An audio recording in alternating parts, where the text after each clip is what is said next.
બરાબર. તો hello YouTube family, નવા બ્લોગમાં તમારું હાર્દિક સ્વાગત છે. આ કેમ જીતાએ બ્લોગ નો ચાલુ કર્યો મેં કીધું તમને કહું, કારણ કે મોડું થઈ જાય છે બહુ. બરાબર. હજી તો કામ જ છે આવ્યા. બરાબર. જેવું જેવું શાક બનાવી નાખ્યું, ભાત બનાવી નાખ્યા, એક રોટલો કરી નાખ્યો. બરાબર. અને બે ગયા ખાવા. એમ થાય છે બ્લોગ તો અમારે બનાવવા છે, પણ કામથી એ કેટલા આવે છે 8 વાગે આવ્યા અને 8 વાગે બ્લોગ ચાલુ કરી દીધો. બરાબર. તો મને એવો વિચાર હતો કે આજે એક નાનો મોટો બ્લોગ બનાવી અને મૂકી દઈ, કારણ કે લાઈવ તો કરવી જ છે. એવી લાઈવમાં બધા કોમેન્ટો કરે છે કે કેમ બ્લોગ ન બનાવતા, કેમ બ્લોગ ન બનાવતા. અને અડધો ટક લાઈવ ન ચાલુ થયું હોય તો બધા કોમેન્ટો કરવા મળે, લાઈવ ચાલુ કરો, લાઈવ ચાલુ કરો એમ. સમજ્યા? એટલે એવી રીતના છે, બહુ મોડું થઈ જાય છે.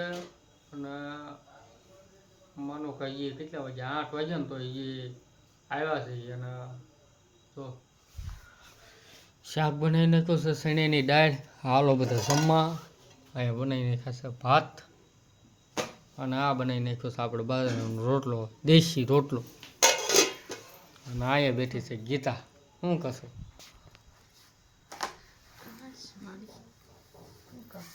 શું કશો?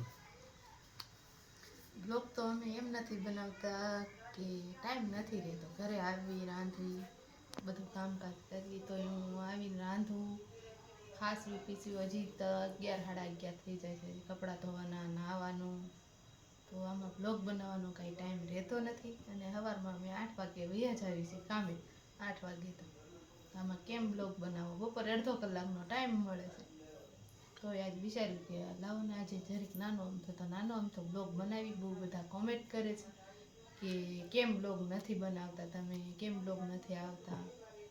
તો આ કારણ છે, બીજું કાંઈ છે નહીં. આમ કેમ કે ટાઈમ નથી રહેતો. અત્યારે હવે દિવાળી આવે છે, તો અત્યારે દિવાળીની બહુ ભીડ છે.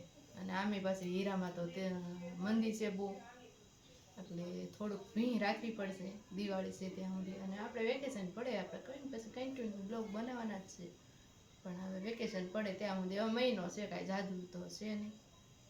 તો આ કારણ છે અમારે બ્લોગ બનાવવાનું. અને આજે બ્લોગ તો આજ તોય નાનો અમથો વિચાર્યું કે આપણે ઘરનો બનાવી નાખવી, કે કેવી તો ખરી કે આ પ્રોબ્લેમ છે, બીજું કાંઈ છે નહીં.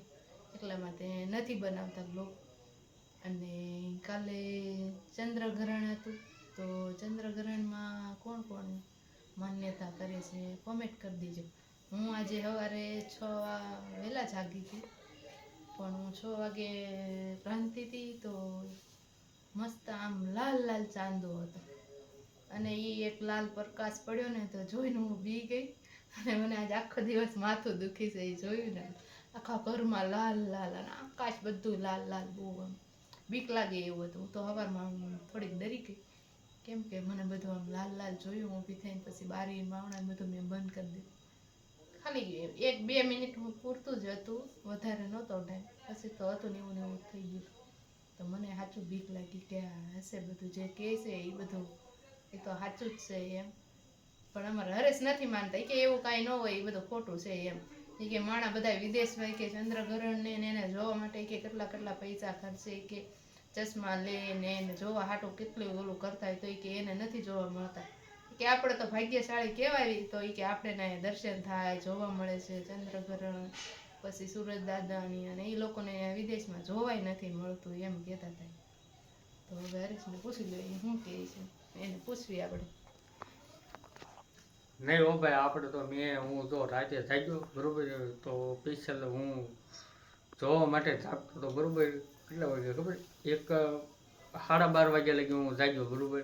કારણ કે વાદળા હતા, મને કાંઈ દેખાણું નહીં. પછી હું ઘડીક બહાર બેઠો. પછી જેમ જેમ વાદળા છૂટા પડતા ગયા એમ એમ ચંદ્રમામા સામે આવતા ગયા અને ચંદ્રગ્રહણ દેખાતું ગયું. કારણ કે ઓલું બીજ કેવું હોય એવું ચંદ્રગ્રહણ હતું, બહુ મસ્ત હતું. કારણ કે હું તો જોવા હાટું થઈને થાકતો હતો. બરાબર. કારણ કે હું એવું કંઈ માન્યતા કરતો નથી, આપણે એવું કાંઈ માનતા નથી. બરાબર.